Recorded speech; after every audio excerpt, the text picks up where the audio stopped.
Hey folks, Reloading Bench back with you once again, and we just can't seem to leave this part alone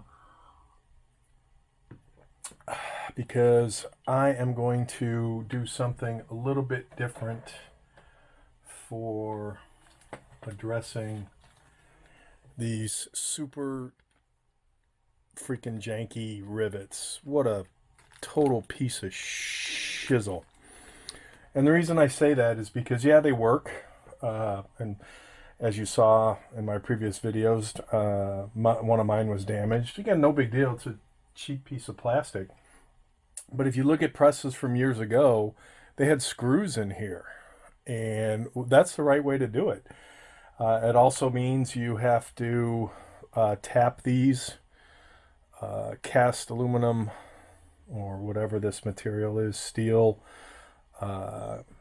cast iron holes, and then you have to supply the screws, and then you have to screw them in.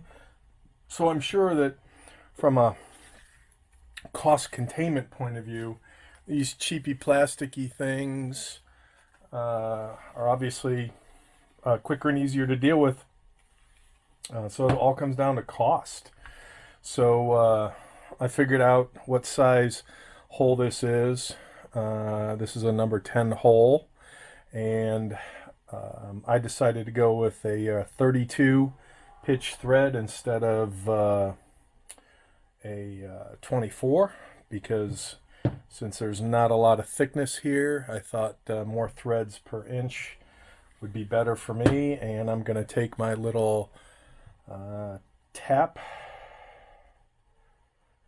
from my tap and die kit. I'm going to spray a little cutting.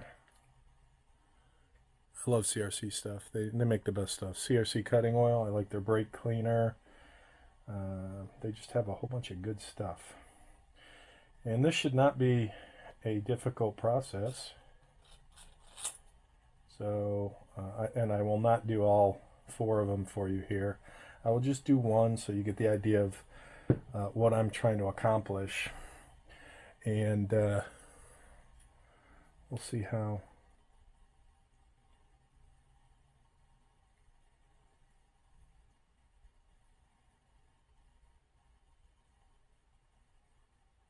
All right, that's straight and it's in there.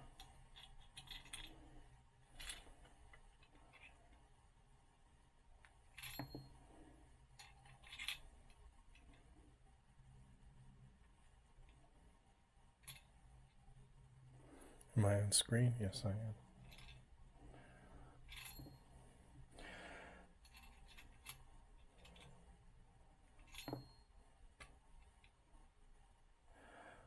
So obviously this is a pain in the butt because I keep dropping my tea.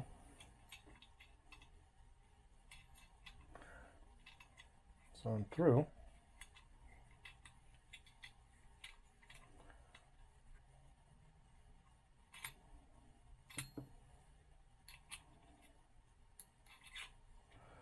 So that should show you how quick and easy it is.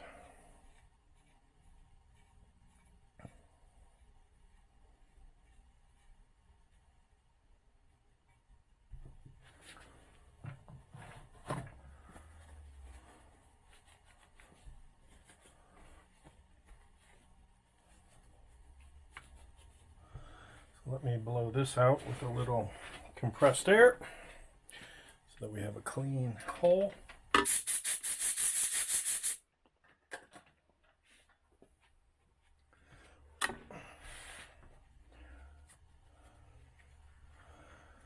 Okay, nice. I know the camera's not going to be able to pick that up, but you can see the threads, hopefully catch them, versus a non-threaded version. So the idea, and let me clean off my tap.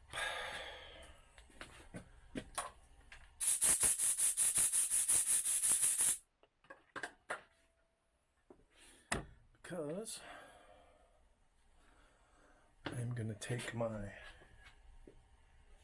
brand new hopper I received. So I went to my big box shops over the last couple days, and I picked up these screws.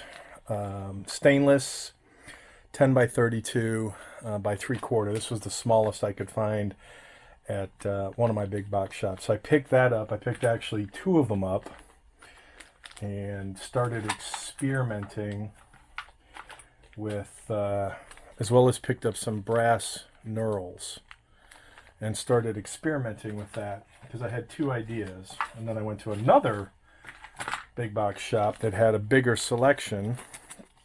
And so instead of, what I ended up doing was taking one of these screws from my package and figuring out how long I needed it to be, and then I dremeled it down. So my goal was to be able to, and I have two ideas, one with the knurl and one without the knurl. So obviously without the knurl, the screw would have to be much shorter. But the idea for the knurl was a toolless way of screwing in, and because that's a brand new cut, let me go ahead and screw that in so that we've got good threads.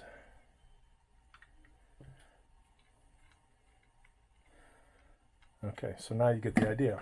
So the idea being I could have, let's see, I had a cut screw here somewhere. I could have a shorty screw, one of these shorty screws. Head's a little bit smaller. I actually like the head, the bigger head. Heard that before. Than this one. They're both stainless, so you can see the difference. So I actually like this screw better, so that you can get an idea of.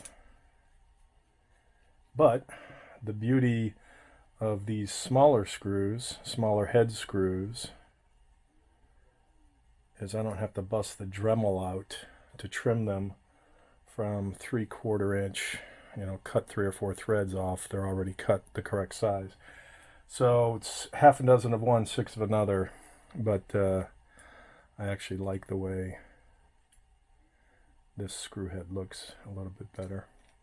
And as you can tell by now, I'm all about OCD and how something looks. Been that way since a kid. When you earn your own money and you buy your own shit, you tend to keep your shit really nice. And I have stuff from still my childhood that looks like it did the day I bought it. So again, the whole idea is a toolless method for screwing in the hopper. So that's kind of what it looks like, and I'll put the hopper on right after I tap the hopper.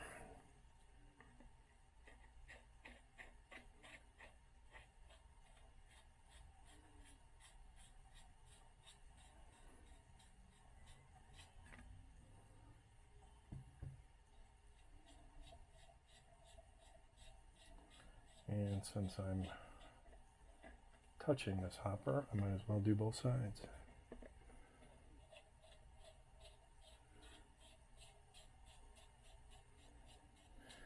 And the reason I do this is because that little thickness of hopper, this 1/16, maybe a little bigger than 1/16, but that's enough to make life miserable for the screw with the hopper not tapped. So that's my idea. I think that beats the hibby-jibbies out of the janky rivet and adds a little more class to it. So what I'll do is I'll do the other side, and then I'll show you my other idea, and then maybe you guys can vote on the final. You tell me which is the way to go. Oh, and because I was tinkering previously, we already have this one tapped.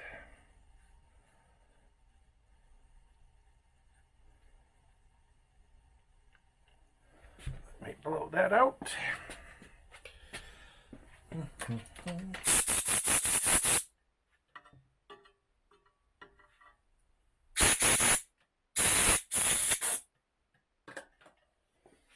All right, so now here are my two ideas.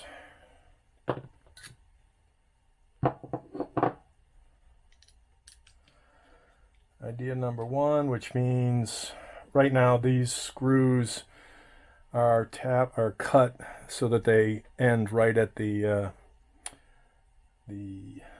lip right there. So my two thoughts are, I do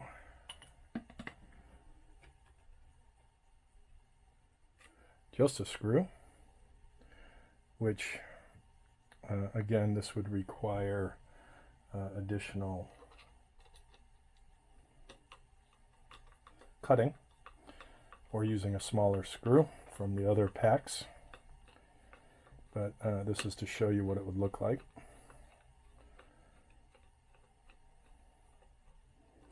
So disregard how long that screw is. That's a nice finish.